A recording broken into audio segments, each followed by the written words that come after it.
Hi everybody, welcome back for another video. Today I'm going to be talking a little bit about both the TCP and the VKS, and I want you to understand a little bit about Pepperball products in general and less lethal launchers. Now these are not paintball guns, and I don't think people quite appreciate the fact when they buy these that these are designed to be throttled.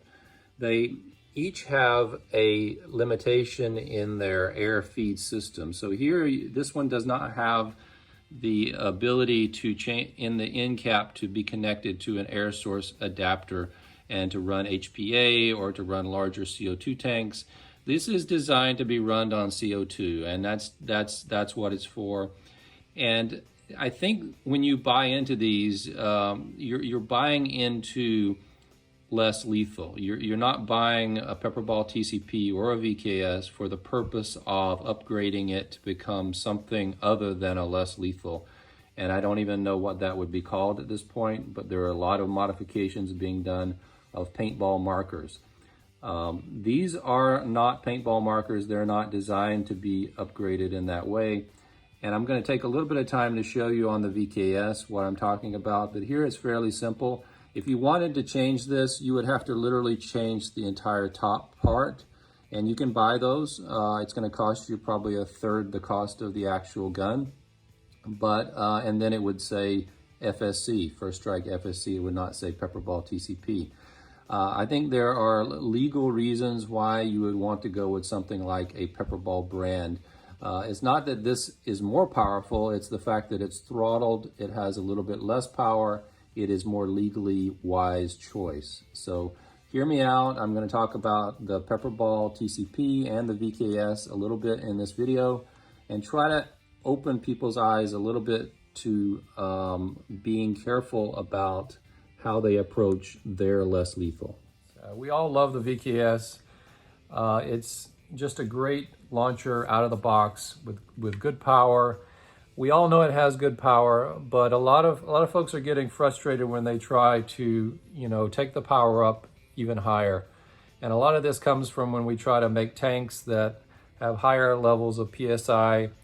We're not quite getting the results that we expected, and it sort of raises a question. The question is the VKS, even though it's high power out of the box, is it throttled in some way? Is there something that's restricting the airflow through this and not allowing us to get peak maximum FPS? I'm not advocating for you doing that, but I am interested in understanding how these things work. And I want you to know the details of the air chamber and the ASA and how this works. So let's take this thing apart and let me show you exactly what I'm talking about. So this is your setup as the air flows in from the ASA, and the ASA is connected on your VKS to the air chamber, and I've got a FSC air chamber here for reference.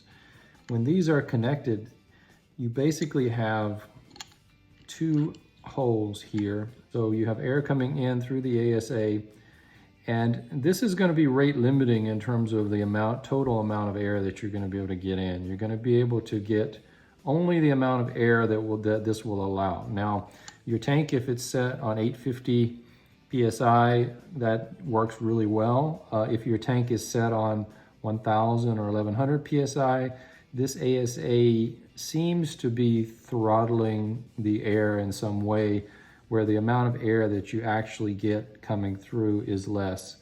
And I don't know enough about the internal workings of how the ASA is designed, but my feeling is that this is throttling your power if your goal is to go higher. Now, I personally do not want to go higher. I feel that everything downstream works optimally at 850 PSI, and I want to stay somewhere around there. Sure, you could go up to 900, 950 and probably have no problems, but with the VKS, it doesn't seem to be happy with anything above 1000. So once you get the air in, it basically has to go through this chamber and this air hole, and it forms essentially an air chamber in between each of these O-rings. And the thing is, the air has to go from this chamber to this chamber, and you can see that they're not physically connected. So the air has to be going from here to here.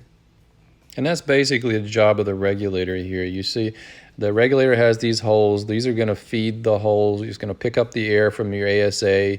And if you were running CO2, you would be using a different setup. But it's going to go into the air chambers that are within the regulator. The regulator is going to control your trigger mechanism and your firing when you pull the trigger. And then it's going to also air up your air chamber. And it really controls everything. The regulator is very important. And you can delete the velocity control on your regulator, but the regulator is absolutely an essential part of your trigger mechanism, and you can't avoid that. But it's a great system. The other thing to keep in mind is because this air chamber is larger, it does afford more power. If you compare that to the FSC air chamber, for example, you can see the FSC air chamber here, if it's lined up exactly, you can see that the shaft here is the same. This portion of the air chamber is the same. But there's this extra space down here for more air. And so that's really the difference in the power that people are getting from the VKS air chamber and the FSC air chamber. If you put this VKS air chamber in an FSC, you're going to increase the power by this percentage.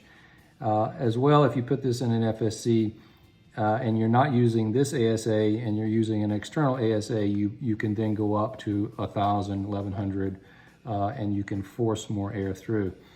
The problem with that is either air chamber, the air chamber itself can easily sustain those forces, no problem. But again, the problem is the firing bolt, and it's not the bolt. The bolt is very solid, but it's the screw and the pin. And it just does not back and forth, back and forth. It just has to be perfect alignment. And it's a system that is brilliantly built, and it executes really well within the tolerances of the design. But once you exceed that and you're really trying to push more air, you're asking a lot for that tolerance, and the slightest misalignment from this spring is going to cause problems. And you'll be very lucky if it's just the spring. You really have to be careful with these things. Don't modify your HPA markers. If you're using paintball markers, that's the problem, because they are able to be modified to make them extremely dangerous. These Pepperball brands and other brands that are marked as less lethal, they're more restricted in terms of the airflow. They're actually safer for you to use, and they're actually safer for you to use legally. So just be careful, use caution, do not create pressure cooker bombs out of these things. You will regret it if this thing explodes. Be extra careful when it comes to HPA air chambers and your Pepperball or your paintball marker. Use caution. You don't have to just take my word for it. There's a lot out there. Do your own research, do your own reading. Take the word of other experts such as Grimberg Less Lethal. Check out their videos and their comments. And others as well. Everybody take care, be safe, run your launchers in a safe, reliable manner, and take care of yourself. And we'll see you in the next one.